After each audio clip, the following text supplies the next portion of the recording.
Jeff Slauson here from 19 News Now at the 19 News Digital Desk. For those that have been unfamiliar with this, there is a potential that the social media app TikTok could be banned in the United States.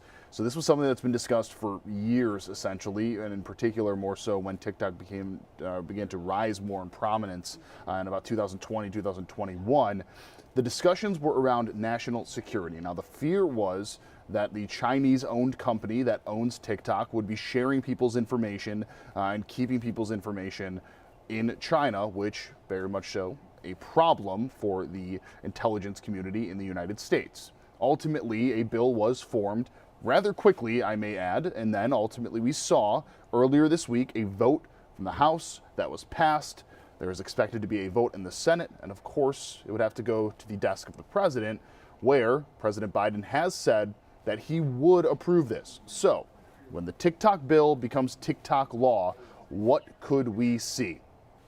I wanted to make sure that we spoke with people that are very much so in the know on this. So we reached out to and were able to get an interview today with Joey Kinsley. You may better know him as Sir Yacht. He's a content creator based here in Northeast Ohio. And the reason why we wanted to do this interview is because there's a belief that at least the people that are content creators or are on TikTok and monetizing it and making money from it aren't potentially from just regular areas.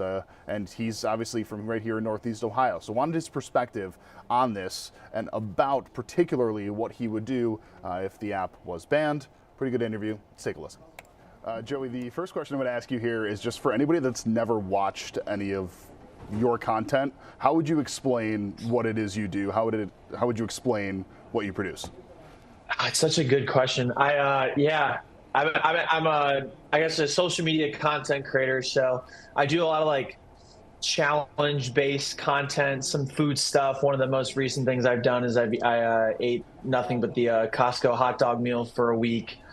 I've done things like go to all 50 United States capitals in 30 days. So TikTok is a huge component of, I guess, my social media following. But then, I also post on Instagram, YouTube, Twitter, Facebook. But basically, I make an idiot of myself online and make internet comedy videos and challenges and things like that. And it's very appreciated. We like people that can make fun of themselves and make themselves at least look like idiots in part. You mentioned TikTok here. Just when did you start, I guess, and what was it like for you to build this from something that was kind of fun to do to becoming, I'm assuming, what you've always wanted and something that's become a career? Yes, I started posting March of 2020, like literally weeks before, COVID kind of shut everything down. So COVID really, exponentiated this for a lot of people. There were a lot more eyeballs. There were a lot more people watching videos because you couldn't do anything, obviously. So I started making kind of like TikToks and skits about Ohio and like Midwest stereotypes and things like that. Then I started working with towns and CVBs and visitors bureaus and chambers of commerce, making like comedic town promotional videos that did really, really well on TikTok. And then, it was like November of 2020, someone asked me like, oh, like those videos are doing well. Like how much money are you making off of them? I was like, money? What are you talking about? They're like, yeah, you can make money off, like you can charge towns for these things. So long story short, I started working with towns, charging them to make these like promotional comedic videos. And then I got let go from my job because of COVID in February of 21. And then I was like, all right, I guess I'm gonna go try to be a content creator full time. And I've been full time since. You mentioned the towns and different areas that have reached out. In particular, I remember one you did this summer, I believe, with Put-in-Bay. It shows an aspect potentially of the app and of TikTok where, you can show people a different different area. I'm not originally from Cleveland, but when you see videos of Northeast Ohio and different things to do, it helps. So what do you say, I guess, to the argument that's been made that TikTok is just an app for quote unquote nothing, or it's just an app for people to do a dance on? What would be your counter to that? Yeah, so the reason why it took me a while to hop on to TikTok is because I was one of those people that was just like, oh, it's just like an app where you people just dance. And I have like my brain and my limbs like do not have any connection together. I cannot dance to save my life. In fact, if it was on the line, I think I would be dead. But what I can say is like TikTok has really provided, like it really jump started my career in content. I think it would have happened at some point, but without TikTok, I don't think I'd be where I am today for sure.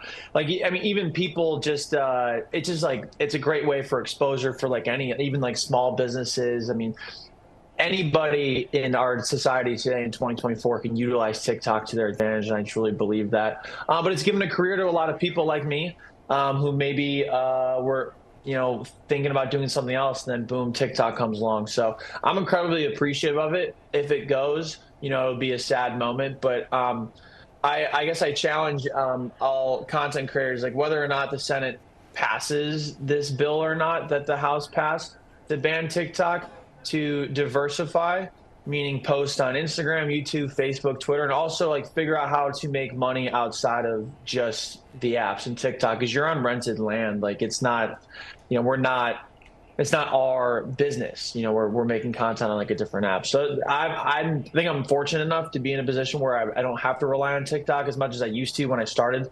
But I know a lot of people kind of just solely post on there, and yeah, hopefully this bill doesn't pass for everybody's sake.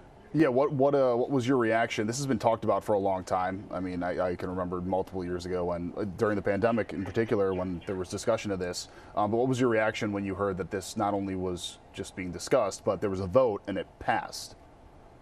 Yeah, I mean, I was, yeah, I feel like kind of expecting it at this point that it would come to this. Like, I feel like regardless of if TikTok's around or not, there's always going to be a demand for short form content, this style of content. So if it goes, some other app will come about, just kind of the way things are. But yeah, I was definitely expecting it, just because, like you said, there's been a lot of chatter, a lot of talk about it. So I've really tried in the past couple of years to prepare for this in case it happens.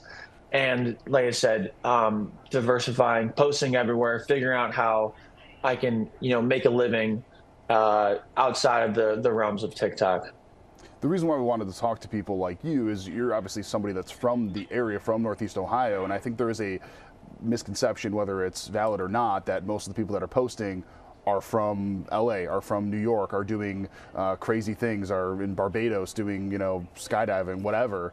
You're a guy who's here in Cleveland, right? So what do you think that it says, at least as far as the misconception on a lot of things, when there are these beliefs about it, and beliefs about the people that use it that just don't exist?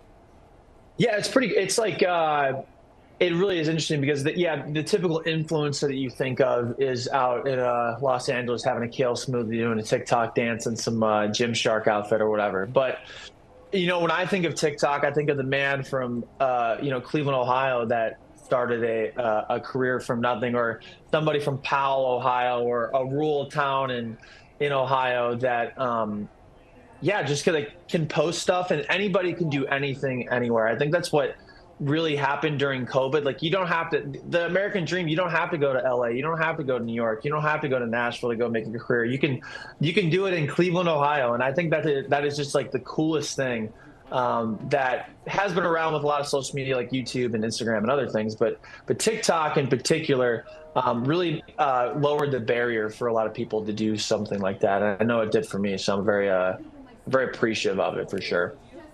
So if it does pass the Senate, the president has said that he would sign it. What would you do?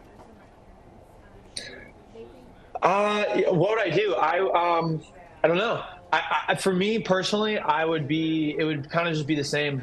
I think a lot of brands and sponsors that I've worked with over the past couple of years have kind of gone away from TikTok, only because it is very like hit or miss that, you're on their For You page and you can get a lot of views, or you get nothing.